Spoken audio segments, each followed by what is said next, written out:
next story was sent in by Indtekina and Indtekina. Indtekina. Indtekina. I'm butchering this so bad. But Reddit user Logical Jicama 8460. The news anchor's voice, tiny and breathless, crackled from the small television mounted high in the corner of the shop. An unidentified object, also known as a UFO, has been spotted in different areas across the region. Rowan's eyes were glued to the grainy, pixelated footage of a darting light against the bruised, purple sky. The world outside of the glass felt miles away, the monotonous, whirring hum of the ancient air conditioner and the rhythmic squeak of his mop, a familiar lullaby of his daily existence. He never heard the bell over the door. A hurried body slammed into him, and a hot, aggressive voice tore into the quiet. "Watch it, you senseless slob!" A hulking man in a pristine white shirt bellowed, the words cutting deeper than the sharp bolt of pain up Rowan's arm.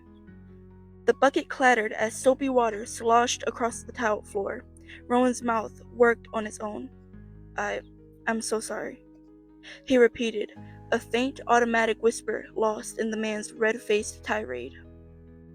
The sun beat down with a vengeance, turning the humid air into a thick, suffocating blanket. The sweat trickling down Rowan's spine felt like tiny, crawling insects. His boss appeared, his face a mask of indifference. He glanced down at his watch, a quick, almost imperceptible flick of the wrist. "You're fired," he said, the words dropping into the hot, heavy silence like stones into a still pond. Nothing more was offered. No reason, no explanation, and no chance to argue. The heat had already sapped Rowan out of any fight he might have had. It was too hot for arguments, too hot for tears, and too hot for anything but a slow, resigned nod. Stepping out onto the street was like walking into a blast furnace. A cold fist of panic seized in his chest, squeezing the air from his lungs, or whatever air was still there. His breath hitched, a useless, whistling sound that was lost in the roar of the city. The question hammered at his skull. How do I pay rent? He shifted through the phantom coins in his pocket, a mental inventory of his meager savings amounting to nothing but a carton of expired eggs he found in the back of his fridge. He had a second part-time job, but that barely covered his food and a single bus fare. The apartment was a rotting ruin of cracked windows and water-stained ceilings, but his landlord had made it clear that his patience had a limit, and Rowan had just reached it. His stomach clenched. He had no one to ask and no one to call. Just the unforgiving weight of his own existence. Lost in these thoughts, he moved through the churning river of the crowded road, the smell of exhaust fumes and stale street food assaulting his senses. When he finally reached his building, the air inside his tiny room was even heavier than the air outside. The heat was a tangible presence, a pressure on his skin.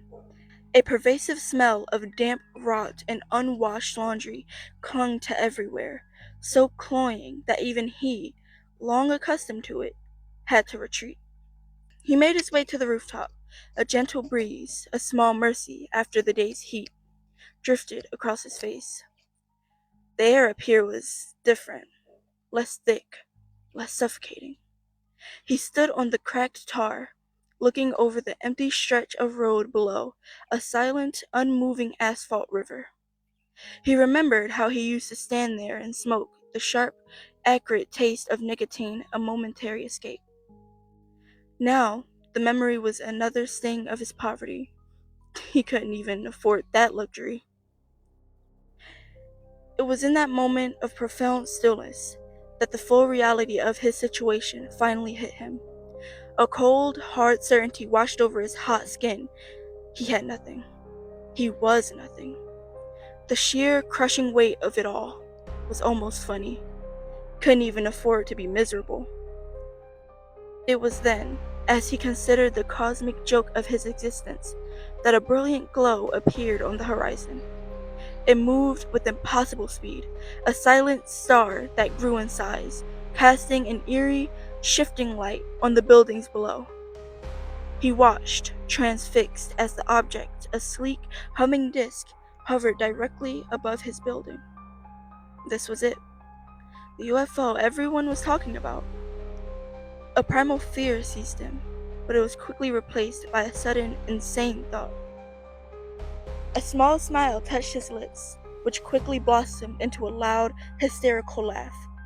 He dropped to his back on the rough tar, tears streaming from his eyes as he roared with laughter. It had been years since he had felt a laugh so genuine. A sound that was half laughter, half sob. Of all the people in this bustling, noisy city, why him? The man who passed by 1,000 faces a day, none of which ever registered his own. The irony was so bitter, so sharp, that it brought tears to his eyes. He raised his arm and gave a triumphant middle finger to the sky. "You won't find anything here!" he yelled, his voice raw with a mix of fury and bitter amusement. "You can't even ransom me. Nobody would pay you. Not even a damn cent." He continued to laugh, the sound echoing into the silent night. "No one would even bat an eye at me." His laughter morphed into choked, tearful gasps. He was utterly, completely alone.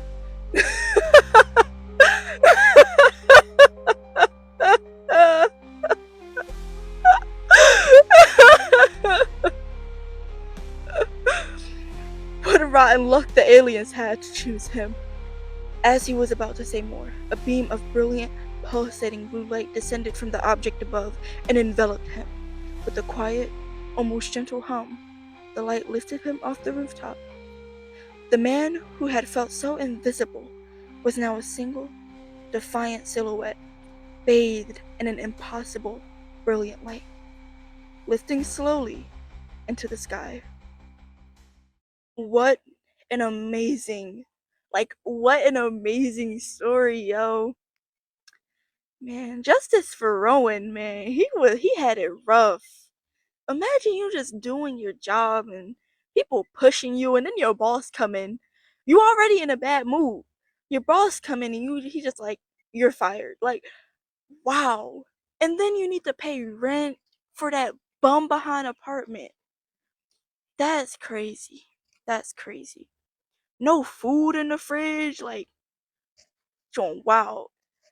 Anyway, I hope y'all enjoyed that story. Let me know what y'all think in the comments. Don't forget to like, comment, and subscribe, and share with your friends. With that being said, good night.